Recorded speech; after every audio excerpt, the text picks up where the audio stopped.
টার্গেটে ইংল্যান্ডের সবশেষ সংগ্রহ 6 উইকেটে 142 রান। 3 উইকেটে 152 রান নিয়ে তৃতীয় দিন শুরু করে বাংলাদেশ। দ্বিতীয় ইনিংসে অল আউট হয় 296 রানে। 78 রান ইমরুল কায়েসের। 273 রানের লক্ষ্যে ব্যাট করতে নেমে প্রথম উইকেটে 100 রানের জুটি করেন অ্যালিস্টার কুক ও বেন ডাকেট। চা বিরতির পর শেষ সেশনের শুরু থেকে ধস নামান স্বাগতিক স্পিনাররা। মাত্র 27 রানের মধ্যে আউট হন Ben Duckett, Joe Root, Gary Ballance ও মঈন আলী, অ্যালিস্টার কুক ও জনি বেয়ারস্টো। এর মধ্যে জো রুটকে ফেরান সাকিব, বাকি 5 উইকেট মেহেদী হাসানের।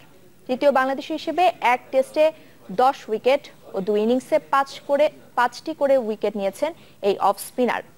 আগের 2 কীর্তি ছিল এনামুল হক জুনিয়র ও সাকিব আল হাসানের।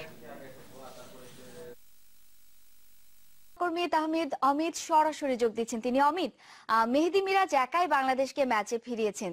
এই মুহূর্তে দর্শক উন্মাদনা কেমন দেখছেন?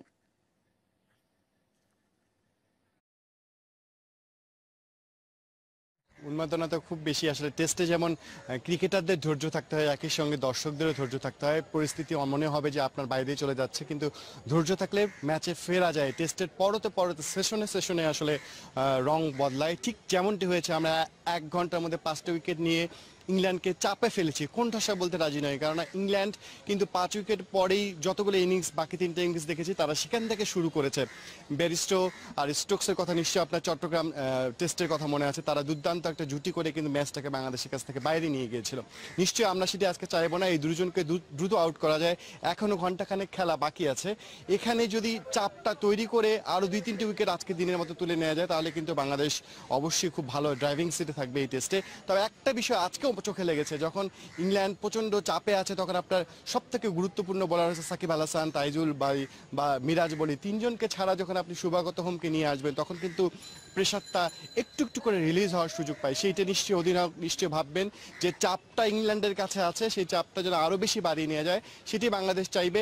কারণ আবারও বলছি, যেমন একই সঙ্গে ইংল্যান্ড চাপে আছে, এই চাপ থেকে কিন্তু এই 2 ব্যাটসম্যানের সক্ষমতা আছে বের করে নিয়ে আসার, এবং এরপরে আদিল রশিদরা বলেন, ওকস বলেন, তাদেরও কিন্তু সেই সক্ষমতা আছে। শেষ 5 ব্যাটসম্যানও কিন্তু বাংলাদেশের জন্য গুরুত্বপূর্ণ। এরা যদিও টেইল, তারপরে ওদের ক্ষমতা আছে রান করার। সেই জন্য আসলে শেষ মুহূর্ত পর্যন্ত বাংলাদেশকে ধৈর্য ধরতে হবে, প্রতিনিয়ত চাপটাকে বাড়িয়ে যাওয়ার চেষ্টা করতে হবে। তাহলে কিন্তু বাংলাদেশের ঐতিহাসিক এক টেস্ট জয়ের সাক্ষী হতে পারবে। অমিত, ধন্যবাদ আপনাকে।